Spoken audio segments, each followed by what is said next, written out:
toujours l'habitude de dire que nous sommes tous écolos. Nous avons tous en nous la fibre de protéger, de valoriser notre patrimoine naturel. Et à La Réunion, peut-être plus qu'ailleurs, par votre présence ce matin, vous faites la démonstration que votre terre réunionnaise, cela compte pour vous, et que la marche que vous allez entreprendre, donc 5 km, 10 et 20, c'est bien ça.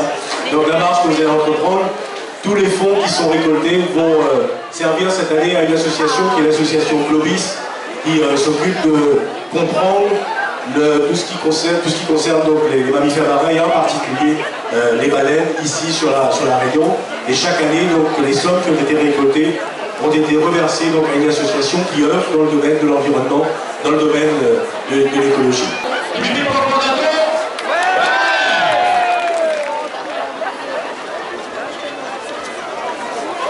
Le départ, 3, 2, 1, c'est la biodiversité qui gagne, il n'y a pas de départ, il n'y a pas de vainqueur, il n'y a pas de gagnant, il n'y a pas de perdant.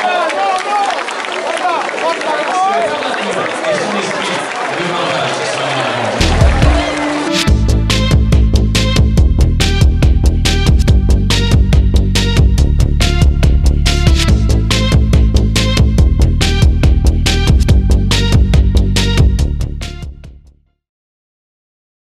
Je suis Anne-Gaëlle Verdier, je suis responsable Outre-mer au WWF France.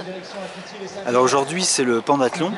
Vous pouvez nous présenter cette manifestation? Alors c'est une manifestation qui existe en métropole depuis à peu près 6 ou 16 ans et dont on a eu l'opportunité de pouvoir la développer ici à La Réunion depuis 4 ans. C'est la 4e édition à La Réunion. Alors le Pendathlon, effectivement, c'est vraiment le principe d'un événement éco-conçu. Où on peut faire la démonstration que marcher et avoir une activité sportive peut être compatible avec la préservation de l'environnement. Donc c'est éco-conçu dans le sens où le nombre de participants est limité pour effectivement limiter les impacts sur la nature, où les points de ravitaillement ou les repas qui sont distribués essayent de favoriser effectivement la nourriture de proximité, bio ou issue de l'agriculture raisonnée. Et puis c'est aussi éco-conçu dans le sens où c'est réellement porteur d'un message fort qui est d'une marche pour préserver la planète, donc pour préserver l'environnement dans lequel on évolue. Et ici à la région Réunion, le Pendathlon, les dons en fait, du Pendathlon, avec la participation des gens, est reversé à un projet de préservation de la biodiversité réunionnaise. C'est le principe de tous nos pendathlons, que ce soit en métropole ou ici, c'est-à-dire que l'ensemble des dons sont reversés à des projets de protection de l'environnement. Et les participants de ce pendathlon, ils ont quel profil? Alors tout dépend des lieux, mais en tout cas ici à La Réunion c'est relativement familial. Vous avez quelques grands sportifs réunionnais, mais qui ne viennent pas ici dans un esprit de compétition, c'est pas du tout l'intérêt de cette marche.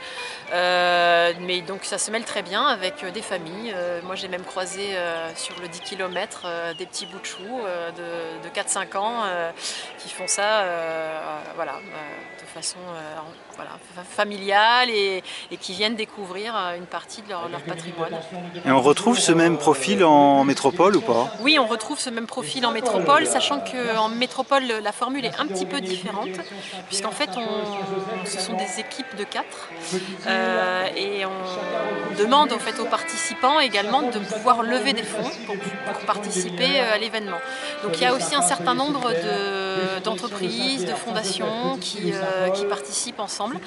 Donc ça fait un petit peu une opération de team building et puis c'est aussi du coup accompagné d'un message de préservation de l'environnement auprès de ces entreprises-là, sur aussi les pratiques de ces entreprises, l'impact que peut avoir le secteur privé sur l'environnement et comment est-ce qu'ils peuvent aussi améliorer leurs pratiques à ce niveau-là. Donc c'est encore un profil un petit peu différent. D'accord. Et quel est le rôle du WWF sur l'île de La Réunion? Alors malheureusement on n'est pas présent à La Réunion, on est physiquement présent dans les Outre-mer en Guyane et en Nouvelle-Calédonie, mais donc on a eu l'opportunité d'avoir signé un partenariat avec la région Réunion donc depuis 2012, dans lequel il y a un certain nombre d'activités qui sont listées mutuelles, donc le pendathlon en est une. Il figure parmi les opérations de sensibilisation à la protection de l'environnement que l'on fait. Il y a d'autres manifestations qu'on essaie de développer avec la région Réunion. Donc une manifestation qui s'appelle Earth Hour, qui existe non seulement en France mais aussi partout dans le monde, qui est un petit peu symbolique. L'objectif c'est d'éteindre la lumière pendant 1 heure donc pour pouvoir sensibiliser sur la consommation d'énergie et la limitation de notre consommation d'énergie. Donc on essaye aussi de le développer ici à La Réunion. Donc ça fait partie des manifestations, je dirais, de sensibilisation. On a un autre volet aussi sur lequel on accompagne la région Réunion, c'est dans tout ce qui peut être promotion de leur démarche de limitation de leurs impacts sur le changement climatique. La région Réunion est porteuse d'une déclaration qui s'appelle la déclaration des îles face au changement climatique, où elle a réussi à obtenir la signature d'un certain nombre d'autres îles de l'océan Indien. Cette déclaration porte un certain nombre d'engagements et de contributions de ces îles avec des actions concrètes pour faire face au changement climatique.